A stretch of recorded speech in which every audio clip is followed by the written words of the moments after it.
ആര്യൻ രചന അളകനന്ദ ലച്ചു.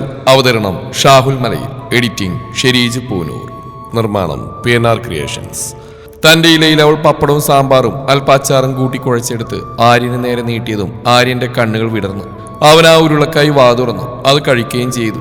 വീണ്ടും വീണ്ടും നിഹ നീട്ടിയ എല്ലാ ഉരുളകളും ആര്യൻ ആസ്വദിച്ച് കഴിക്കുന്നുണ്ടായിരുന്നു. സത്യം പറഞ്ഞാൽ ആ നിമിഷം നിഹ ചുറ്റുമുള്ളതെല്ലാം വിസ്മരിച്ചുകൊണ്ട് അവന് ഊട്ടുന്നതിൽ മാത്രമായിരുന്നു ശ്രദ്ധ കൊടുത്തിരുന്നത്. അവന്റെ വിശപ്പ് മാറിയതും ചുറ്റുമുള്ളവരുടെ എല്ലാം നോട്ടത്തങ്ങളിലേക്കാണെന്ന് അവൾക്ക് മനസ്സിലായതും കുഞ്ഞൊരു ചമ്മൽ നിഹയെ പൊതിഞ്ഞു. അവളുടെ ആ പ്രവൃത്തിയും ചമ്മിയ ചിരിയും രാധികയുടെയും കുട്ടുവിന്റെയും ശിവയുടെയും എല്ലാവരുടെയും മനസ്സ് നിറച്ചു. ശരിയാണ് ചേട്ടാ, നിങ്ങളത് പറഞ്ഞ എല്ലാം ശരിയാണ്. നിങ്ങൾക്ക് കിട്ടാവുന്നതിൽ ഏറ്റവും വലിയൊരു നിധി ആ കിളിക്കുഞ്ഞാണെന്ന് പറഞ്ഞിട്ടില്ലേ? നിങ്ങൾക്കൊരിക്കലും തെറ്റിയിട്ടില്ല ചേട്ടാ. കൃഷ്ണയുടെ കണ്ണും മനസ്സും ഒരുപോലെ നിറഞ്ഞു. ആ ആഹാരം കഴിച്ചു കഴിഞ്ഞ് കുറച്ചു നേരം കൂടി ഇരുന്നിട്ടാണ് നിഹയും ആര്യൻ അവിടെ നിന്ന് ഇറങ്ങിയത്. അവർക്കൊപ്പം കുട്ടും ഗേറ്റ് വരെ ചെന്നു. ആര്യൻ വിടർന്നു നിൽക്കുന്ന കുടമുല്ല പൂക്കൾക്കരികിലേക്ക് ചെന്ന് അവ പറിച്ചെടുത്ത് കൈകളിൽ അടുക്കി വെക്കുകയാണ്. ആ നിമിഷം നിഹ കുട്ടുവിനെ നോക്കി. നിഹയുടെ നോട്ടവും പരിങ്ങലും കണ്ട് അവനവൾ തിരിഞ്ഞു നോക്കി. എന്തു പറ്റിയെടുത്തി? എന്നോടെന്തെങ്കിലും ചോദിക്കാനുണ്ടോ അടുത്തേക്ക്? അത് കൃഷ്ണ. പറഞ്ഞോളൂ, എന്നോട് ചോദിക്കാൻ അടുത്തിക്കുന്നതിനൊരു മുഖവരൊക്കെ. എന്നെ മുമ്പേ അറിയായിരുന്നു കൃഷ്ണക്ക്? അറിയായിരുന്നല്ലോ. ഒരിക്കൽ പോലും നേരിട്ട് കണ്ടിട്ടില്ലെങ്കിലും മനസ്സിൽ കാണാപ്പാടായിട്ടുണ്ട് ഈ രൂപം. അവൻ ഏതോ ഓർമ്മയിൽ പറഞ്ഞു. എങ്ങനെ? അച്ചുവേട്ടൻ പറഞ്ഞിട്ടുണ്ട്. അങ്ങനെയാ ഞാൻ ആദ്യമായിട്ട് ഏടത്തിയെ പറ്റി കേൾക്കുന്നത് തന്നെ. നിങ്ങൾ തമ്മിൽ മുമ്പ് കണ്ടിട്ടില്ലേ? ആ ചോദ്യത്തിൽ അവൾ അറിയാതെ തലയാട്ടി. പക്ഷെ അവൻ ആ കൂടിക്കാഴ്ചയെ പറ്റി കൂടുതലൊന്നും ചോദിക്കാഞ്ഞത് അവൾക്കൊരു ആശ്വാസമായി തോന്നി.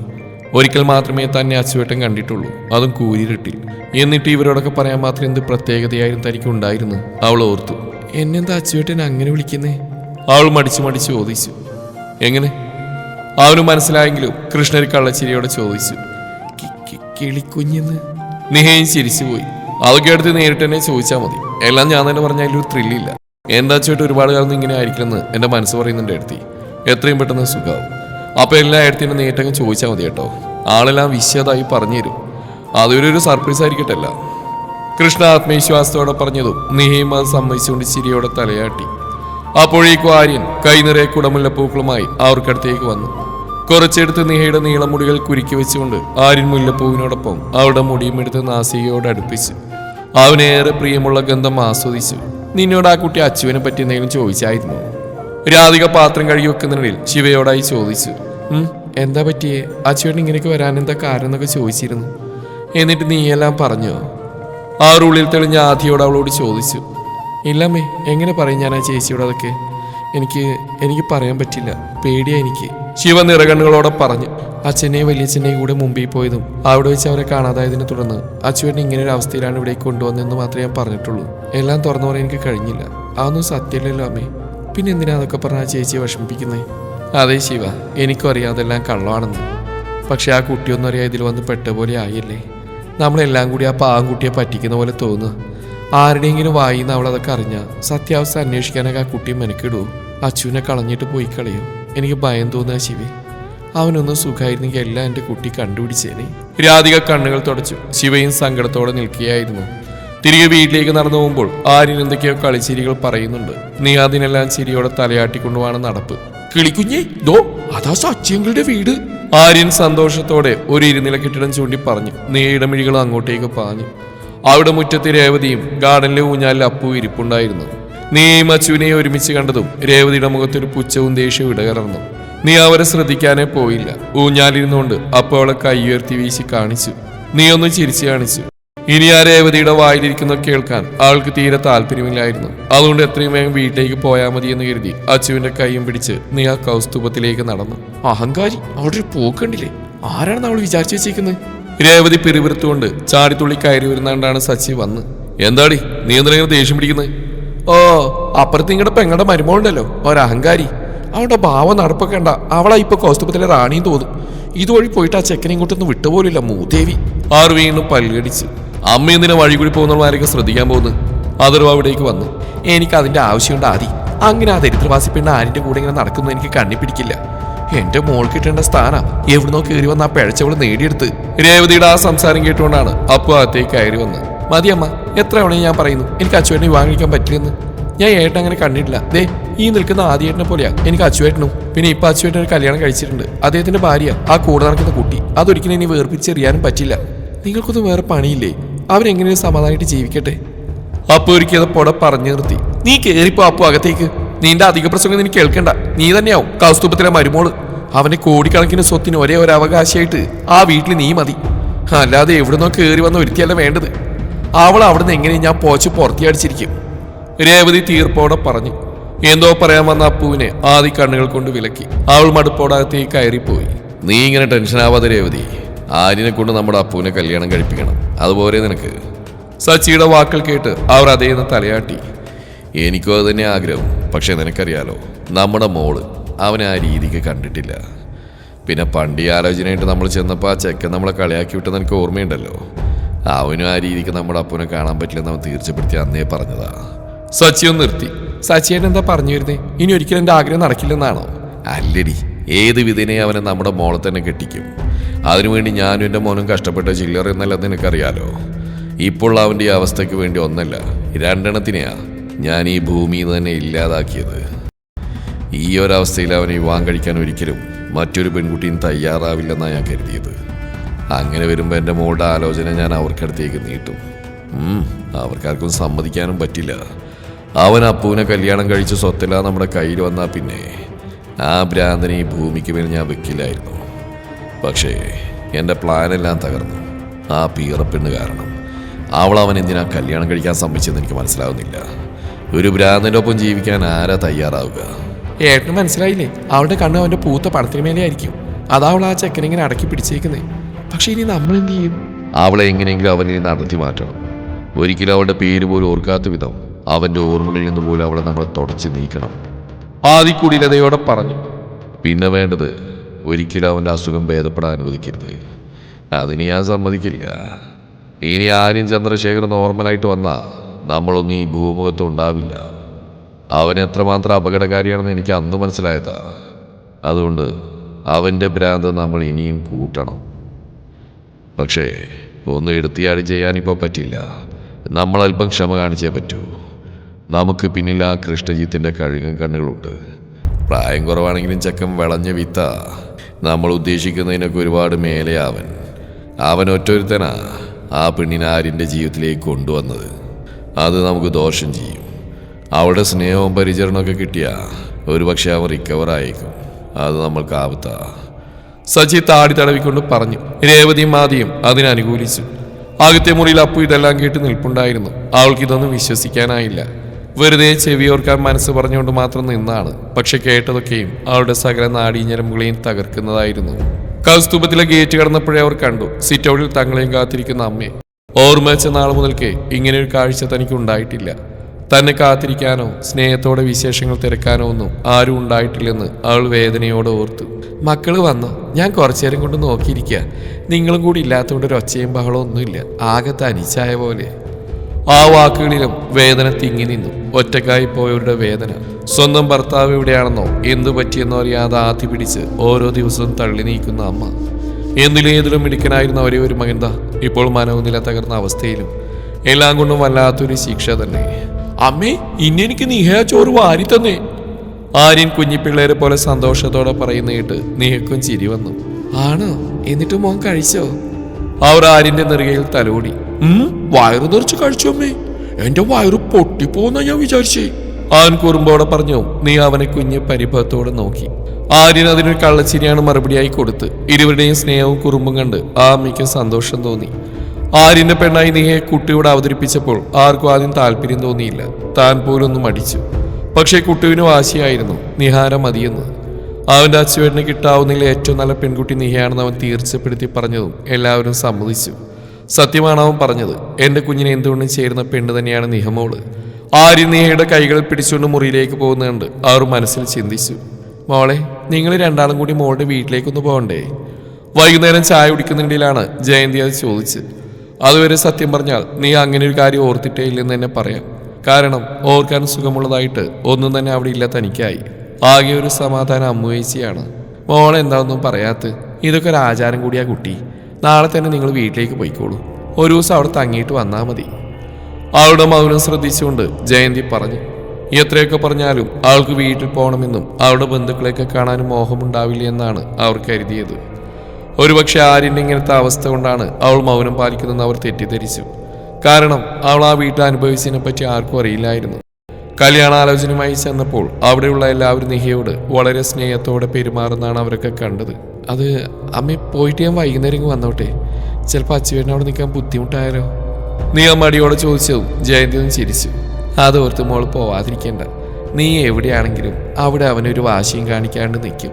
അതെനിക്കിപ്പോൾ ഉറപ്പാ. അതുകൊണ്ടല്ലേ ഒരു ദിവസം നിന്നോളാൻ ഞാൻ പറഞ്ഞു തന്നെ. മോളെ, ഇപ്പം എന്നേക്കാൾ അവൻ നിന്നോട് അടുത്തിട്ടുണ്ട്. എനിക്കത് മനസ്സിലാവുന്നുണ്ട്. അതുമാത്രമല്ല, സ്വന്തം വീട്ടിൽ പോയിട്ട് ഒരു ദിവസം നിൽക്കാൻ ഏത് പെണ്ണിന് ആഗ്രഹം കാണാത്തത്? അതുകൊണ്ട് എൻ്റെ മോൻ കാരണം മോളുടെ ആഗ്രഹങ്ങളൊന്നും വേണ്ടെന്ന് വെക്കരുത് കേട്ടോ. ആ ഒരു സ്നേഹത്തോടെ നീയുടെ മുടിയിൽ തലോടിക്കൊണ്ട് പറഞ്ഞു. ആ അമ്മയോട് മറുത്തൊന്നും പറഞ്ഞ് അവരെ വിഷമിപ്പിക്കാൻ നിഹക്കാവുമായിരുന്നില്ല. അതുകൊണ്ട് തന്നെ പിറ്റേന്ന് പോകുന്ന കാര്യം അവൾ സമ്മതിച്ചു. അന്ന് രാത്രി ഭക്ഷണം കഴിക്കുമ്പോഴും ആര്യൻ എങ്ങനെയൊക്കെയോ നിർബന്ധിച്ച് ഗുളി കൊടുക്കുമ്പോഴൊക്കെ നിഹയുടെ മനസ്സ് വല്ലാതെ ആദ്യ പൂണ്ടു. സ്വന്തം വീട്ടിലേക്ക് പോകുമ്പോൾ പെൺകുട്ടികൾക്ക് സന്തോഷം കാരണം ഉറങ്ങാൻ പറ്റില്ല എന്നൊക്കെയാണ് കേട്ടിട്ടുള്ളത്. പക്ഷേ തൻ്റെ ഒരു ദുരവസ്ഥ അവൾ സ്വയം പഴിച്ചു. അവിടെ അയാളുണ്ടാവും, ശ്രീജിത്ത്. തന്നെ കണ്ടാൽ അന്നൊരിക്കൽ അയാൾ കീഴ്പ്പെടുത്താൻ നോക്കിയത് ഓർമ്മ വന്നപ്പോൾ അവളുടെ ദേഹം ഭയം കൊണ്ടൊന്ന് വിറച്ചു. മാത്രമല്ല, തന്നോട് പെരുമാറുന്ന പോലെ അമ്മാവനും അമ്മായിയൊക്കെ അച്ചുവേട്ടനോടും പെരുമാറിയാൽ അതൊക്കെ താനിങ്ങനെ കണ്ടു നിൽക്കും. തന്നോട് എന്ത് വേണമെങ്കിലും കാണിച്ചോട്ടെ, അതൊന്നും തനിക്ക് പ്രശ്നമില്ല, ശീലമായതാണ്. പക്ഷേ ഒന്നും അറിയാത്ത അച്ചുവേട്ടൻ. അവൾക്ക് കിടന്നിട്ട് ഉറക്കം വരുന്നുണ്ടായിരുന്നില്ല. പുറത്ത് മഴയ്ക്കുള്ള തയ്യാറെടുപ്പിലാണ് വാനം. ആകാശത്ത് നക്ഷത്രങ്ങളോ നിലാവോ ഒന്നും ഉണ്ടായിരുന്നില്ല. തണുത്ത കാറ്റുമെല്ലെ വീശി തുടങ്ങിയിരിക്കുന്നു. ശരീരം കുളിരുന്നുണ്ടെങ്കിലും മനസ്സ് ചൂട് പിടിച്ചിരിക്കുകയാണ്. മുറ്റത്തെ വലിയ ഇലഞ്ഞി മരത്തിൽ നിന്നും കാറ്റത്തെ ഇലഞ്ഞിപ്പൂക്കൾ വീഴുന്ന കാണാൻ നല്ല ഭംഗി തോന്നി. പോരാത്തതിന് മതിപ്പിക്കുന്ന അവയുടെ ഗന്ധവും. ആരോ മുത്തുകൾ വാരിയെറിയും പോലെ മഴയെങ്കിൽ നിന്നോ ചീറിയെത്തി കഴിഞ്ഞിരുന്നു. കഴുത്തിന് പിന്നിൽ ആരുടെയോ ചുടുനിശ്വാസം പടരുന്നറിഞ്ഞു അവൾ ഞെട്ടിത്തിരിഞ്ഞു നോക്കി. ആ തിളങ്ങുന്ന നക്ഷത്ര കണ്ണുകളിലാണ് അവളുടെ നോട്ടം ആദ്യം പതിഞ്ഞത്. പ്രണയമായിരുന്നു അവളുടെ കണ്ണുകൾ നിറയെ. അവനോടുള്ള പ്രണയം, അവളുടെ പാതിയായവനോടുള്ള പ്രണയം. എന്തോ കിളിക്കുഞ്ഞ് ഇവിടെ വന്നിരിക്കുന്നേ, മഴ കാണുവാണോ? അവൻ പിന്നിലൂടെ അവളുടെ കഴുത്തിൽ കൈകൾ ഇട്ടുകൊണ്ട് ചേർന്ന് ചോദിച്ചു. നല്ല രസമല്ലേ അച്ചേട്ടൻ മഴ പെയ്യുന്ന കാണാൻ? അവളൊന്നുകൂടെ അവനോട് ചേർന്ന് നിന്നു. തണുപ്പാ, അവൻ ചുണ്ടൂർപ്പിച്ചുകൊണ്ട് പറഞ്ഞു. കൊച്ചുകുട്ടികളെ പോലെ ചുണ്ടൂർപ്പിച്ചുകൊണ്ട് അവൻ മഴയെ നോക്കി പരിഭവപ്പെട്ടു. എന്നാൽ നിഹക്ക് മുന്നിൽ വർഷങ്ങൾക്ക് മുന്നേ ഒരു കൂട്ടം ആഭാസന്മാരുടെ കയ്യിൽ നിന്ന് തന്നെ പൊതിഞ്ഞു പിടിച്ച ആ ആര്യനായിരുന്നു. കണ്ണുകളിൽ നിറഞ്ഞ കുസൃതിയും മുഖത്തെ ഗൗരവവും അവൾ ആരാധനയോടെ നോക്കി നിന്ന് അവൾ ഓർത്തു. ഏതോ ഒരു ഉൾപ്രേരണയിൽ മഴയിലേക്ക് കണ്ണുനിട്ട് നിൽക്കുന്നവന്റെ ചുണ്ടിൽ അവൾ പെരുവിരൽ ഉയർന്നു അധരങ്ങൾ അമർത്തി. കാറ്റുപോലെ ഒരു നനുത്ത ചുംബനം. ആ മഴയെ സാക്ഷിയാക്കി അവളുടെ പ്രണയം ചാലിച്ച ചുംബനം അവന്റെ ചുണ്ടുകളിൽ സമ്മാനിക്കുമ്പോൾ നീയുടെ കണ്ണുകൾ കൂമ്പിപ്പോയി. ആര്യനും അത് പ്രതീക്ഷിച്ചിരുന്നില്ല. മറ്റൊരിക്കലും തോന്നാത്ത എന്തോ ഒരു പുതിയ അനുഭൂതി തന്നെ വന്ന് പൊതിയുന്നതായി അവന് തോന്നി. അവന്റെ മുഖത്തേക്ക് നോക്കാനാവാതെ അവൾ ആ വിരിഞ്ഞ നെഞ്ചിൽ മുഖമമർത്തി. അപ്പോഴും ഇരുവരിലും ആ കിതപ്പ് മാറിയിട്ടില്ലായിരുന്നു. തന്നെ അവനൊന്ന് കെട്ടിപ്പിടിച്ചെന്നെങ്കിലെന്ന് നിഹ വെറുതെ മോഹിച്ചു. ഒരിക്കലും അങ്ങനെയൊന്നും നടക്കില്ല. അവനറിയില്ല തൻ്റെ ഉള്ളിലെ ആഗ്രഹങ്ങൾ. കണ്ണുകൾ നിറയുമ്പോഴും ചുണ്ടിൽ പുഞ്ചിരിയുണ്ടായിരുന്നു. എന്നാൽ അവളെപ്പോൾ നിശ്ചലയാക്കിക്കൊണ്ട് ആര്യൻ്റെ ദൃഢമായ കൈകൾ അവളെ പുണർന്നു കഴിഞ്ഞിരുന്നു. അത്രമേൽ അവനിലേക്ക് അവൻ്റെ കിളിക്കുഞ്ഞിനെ ചേർത്ത് വെച്ചു. ഈ നിമിഷങ്ങൾ തീർന്നു പോകരുതേ എന്നവൾ പ്രാർത്ഥിച്ചു പോയി. അപ്പുവിന് ആകെപ്പാടൊരു വെപ്രാളം പൊതിഞ്ഞു. കേൾക്കാൻ പാടില്ലാത്ത കേട്ട പോലെ അവളുടെ മനസ്സും ശരീരമൊക്കെ വിറച്ചുപോയി. എങ്കിലും ഇത്രയൊക്കെ ക്രൂരത ചെയ്യാൻ തൻ്റെ അച്ഛനും ഏട്ടനൊക്കെ എങ്ങനെ തോന്നി? ഒന്നില്ലെങ്കിലും സ്വന്തം സഹോദരിയുടെ മകനല്ലേ അച്ചുവേട്ടൻ, തങ്ങളെപ്പോലെ തന്നെ കാണേണ്ട ആൾ. അമ്മ പോലും അറിഞ്ഞിട്ടാണിത്. ഇത്രയ്ക്കും ദുഷ്ട മനസ്സാണ് അവരുടെ. ഒന്നും കേൾക്കണ്ടായിരുന്നു എന്ന് പോലും തോന്നിപ്പോയി അപ്പുവിന്. ഇനി ഇതൊക്കെ ആകാശേട്ടനും അറിയാമായിരിക്കോ? ഏട്ടനും കൂടി അറിഞ്ഞിട്ടാണെങ്കിൽ താനിവിടെ ഒറ്റപ്പെട്ടു പോകും. ഇത് മറ്റാരുടെങ്കിലും പറയാമെന്ന് വെച്ചാൽ ആരോട് പറയും താൻ? പറഞ്ഞാൽ തന്നെ ഉണ്ടാവുന്ന ഭവിഷ്യത്ത്. അച്ചുവേട്ടൻ വേണമെന്നില്ല, ജിത്തേട്ടൻ തന്നെ എല്ലാവരെയും കൊന്നുകളയും. അവൾ ഭയത്തോടെ ആലോചിച്ചു. ഒരു നിമിഷം വാതിൽ തുറന്ന് സച്ചി അകത്തേക്ക് വന്നു. സ്വന്തം അച്ഛനെ അവൾ ഭീതിയോടെ നോക്കിപ്പോയി. മുറിയിലേക്ക് കയറി വന്ന സ്വന്തം അച്ഛനെ അപ്പു ഭയത്തോടെയാണ് നോക്കിയത്.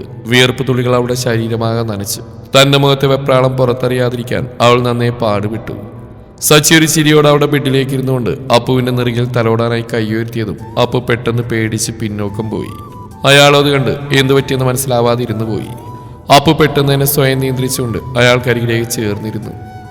എന്തു പറ്റി അപ്പു? നീ എന്താ വല്ലാണ്ടിരിക്കുന്നത്? ആളുടെ മുഖത്ത് വല്ലായ്മ ഒറ്റ നോട്ടത്തിൽ സച്ചി മനസ്സിലാക്കിയിരുന്നു. ഒന്നുമില്ല അച്ഛാ, എനിക്ക് കുഴപ്പമൊന്നുമില്ല, അവൾ പരിങ്ങലോടെ പറഞ്ഞു. മുന്നിലെ കണ്ണാടിയിൽ തന്നെ മാറി ചാരിക്കണമെന്ന അപ്പുവിന്റെ മുഖത്തെ ഭാവമാറ്റങ്ങൾ അയാൾക്ക് കാണാൻ കഴിയുന്നുണ്ടായിരുന്നു. മോളമ്മ പറയുന്നെല്ലാം കേട്ട് ടെൻഷൻ ആവണ്ട കേട്ടോ. എല്ലാത്തിനും അച്ഛനൊരു വഴി കണ്ടിട്ടുണ്ട്, അത് നടത്തുകയും ചെയ്യും. എന്തു തന്നെയായാലും അതെൻ്റെ മോൾക്ക് ദോഷം വരുന്നൊന്നാവില്ല. എൻ്റെ മോളുടെ നല്ല ജീവിതത്തിന് വേണ്ടിയാ അച്ഛനും ഏട്ടനെല്ലാം ചെയ്യുന്നു കേട്ടോ. സന്തോഷമായിട്ടിരിക്കുക. അവളുടെ കവിളിൽ മേലെ തട്ടിക്കൊണ്ട് അയാൾ ചിരിയോടെ പറഞ്ഞു. അപ്പവും വെറുതെ ഒന്ന് ചിരിച്ചു കാണിച്ചു. നെഞ്ചുച്ചത്തിൽ മിടിക്കുന്ന വരുതിയിലാക്കാൻ അവൾ അപ്പോഴും ശ്രമിച്ചുകൊണ്ടിരിക്കുകയായിരുന്നു. മോളുവാ, കഴിക്കണ്ടേ നമുക്ക്? സച്ചി അവളുടെ കയ്യിൽ പിടിച്ചുകൊണ്ട് പറഞ്ഞു. ഞാൻ വന്നോളാം അച്ഛാ, എനിക്ക് കുറച്ച് വർക്ക് കൂടി ചെയ്യാനുണ്ട്, അത് കഴിഞ്ഞ് ഞാൻ വരാം. അപ്പു ലാപ്ടോപ്പിലേക്ക് മിഴികൾ അയച്ചുകൊണ്ട് പറഞ്ഞു. ശരി, എന്നാ അങ്ങനെ ആവട്ടെ. ഒരുപാട് ലേറ്റായിട്ട് വന്ന് ഫുഡ് കഴിക്കണം കേട്ടോ. സച്ചി അപ്പുവിൻ്റെ തലയിൽ തഴുകി പുറത്തേക്ക് പോയി. മുറിയുടെ വാതിലടക്കുമ്പോഴും അയാൾ തന്റെ മകളെ ഒന്ന് ഇരുത്തി നോക്കി. അവളുടെ മുഖത്തെ വെപ്രാളവും കണ്ണുകളിൽ ഉരുണ്ടുകൂടുന്ന ഭയവും അവളെന്തോ മറക്കുന്നതായി അയാൾക്ക് മനസ്സിലായി. അല്ലെങ്കിലും കൗശലക്കാരനായ ഒരു കുറുക്കന്റെ ബുദ്ധിയാണ് അയാൾക്ക്. പിന്നെ പതിയെ മുറി അടച്ചുകൊണ്ട് അയാൾ പുറത്തേക്ക് പോയി. എന്താ സാർ, എന്തു പറ്റി? മുഖത്തെന്തൊരു ടെൻഷൻ ഉണ്ടല്ലോ. നിലാവുള്ള ആ രാത്രിയിൽ മുറ്റത്ത് അങ്ങോട്ടും ഇങ്ങോട്ടും നടക്കുന്ന സച്ചിക്കരിയിലേക്ക് ആദി ചെന്നു. ആദി, എനിക്കൊരു ഡൗട്ടുണ്ട്. ചിലപ്പോൾ എൻ്റെ തോന്നലാവാം, എങ്കിലും എൻ്റെ പല തോന്നലുകളും തെറ്റാറില്ല. അയാൾ മുഖവുരയോടെ പറയുന്ന കേട്ട് ആദ്യം നെറ്റി വിളിച്ചു. അച്ഛൻ ഇങ്ങനെയൊക്കെ പറയണമെങ്കിൽ കാര്യമായിട്ടുള്ള എന്തോ ഒന്നുണ്ട്. അച്ഛൻ പറഞ്ഞു വരുന്നു. നമ്മൾ ഇന്ന് അച്ചുവിനെ പറ്റി പറഞ്ഞ കപ്പുമോള് കേട്ടോ എന്ന് എനിക്കൊരു സംശയം. അയാൾ ഇനിയിന്ന് സിഗരറ്റ് ചുണ്ടിൽ വെച്ച് ആഞ്ഞൊന്ന് വലിച്ചു. അച്ഛൻ എന്തീ പറയുന്നത്? അപ്പു, അവളെങ്ങനെ? അച്ഛന് തോന്നിയതാവും, അതിനു വഴി ഞാൻ കാണുന്നില്ല. അല്ലെങ്കിൽ തന്നെ അവളതൊക്കെ കേട്ടെങ്കിൽ ഇതിനോടൊക്കെ നമ്മളൊക്കെ ചോദ്യം ചെയ്തേനല്ലോ. ആദി തൻ്റെ ഉള്ളിലെ സംശയം മറച്ചു വെച്ചില്ല. ഞാൻ പറഞ്ഞില്ലേ ആദി, ചിലപ്പോൾ എനിക്ക് തോന്നിയതാവാം. പക്ഷെ അവളുടെ മുഖം കാണുമ്പോൾ ആ നോട്ടത്തിലൊക്കെ എന്തൊക്കെയോ ഒരു പന്തിയേട് എനിക്ക് തോന്നി. അതുകൊണ്ട് നിന്നോട് പറഞ്ഞതേ ഉള്ളൂ. അയാൾ ദീർഘമായി ഒന്ന് വിശ്വസിച്ചു. അല്ലെങ്കിൽ തന്നെ അതൊക്കെ അപ്പറിഞ്ഞാൽ അവൾ നമ്മൾ ഒറ്റിക്കൊടുക്കുക വെച്ചാൽ. അവൾ നമ്മുടെ കുട്ടിയല്ലേ, നമ്മുടെ എല്ലാമെല്ലാമായി നമ്മൾ കൊണ്ടെടുക്കുന്ന നമ്മുടെ മോളല്ലേ അവൾ നമുക്ക് ദോഷം വരുന്നത് ചെയ്യുമോ? അതുകൊണ്ട് അച്ഛൻ ടെൻഷൻ അടിക്കാതിരിക്കുക. ആദി പറയുന്നൊക്കെ അയാൾ ഹൃദയത്തെ തണുപ്പിക്കാൻ പാകത്തിനുള്ളതായിരുന്നില്ല. ആദിയെ പോലെയല്ല തൻ്റെ ഇളയ 2 മക്കളും. അയാൾക്ക് നന്നായിട്ട് അറിയുകയും ചെയ്യാം. അക്കു അല്പം ഗൗരവക്കാരനും ദേഷ്യക്കാരനാണെങ്കിലും ചതി അവൻ ചെയ്യില്ല. അവൻ അതിലൊന്നും പങ്കാളിയാവാൻ കിട്ടുകയുമില്ല. അപ്പു ആണെങ്കിലും ഒന്ന് തൊട്ടാൽ വാടുന്ന അത്ര പാവമാണ്. അച്ചുവിനെ അവൾ കാണുന്നത് ആദിക്കും അക്കുവിനൊപ്പം തന്നെയാണ്. ആകെ തന്റെ ചിന്തകൾക്കൊപ്പം നിൽക്കുന്ന ആദിയാണ്. അതുകൊണ്ട് തന്നെ എല്ലാ രഹസ്യങ്ങളും അറിയുന്ന ഒരേ ഒരാളും അവൻ മാത്രമാണ്. സച്ചിയുടെ ഉള്ളിൽ ഒരു കനൽ എരിഞ്ഞു തുടങ്ങിയിരുന്നു. തുടരും ഈ കഥയുടെ ബാക്കി ഭാഗം നാളെ ഇതേ സമയം.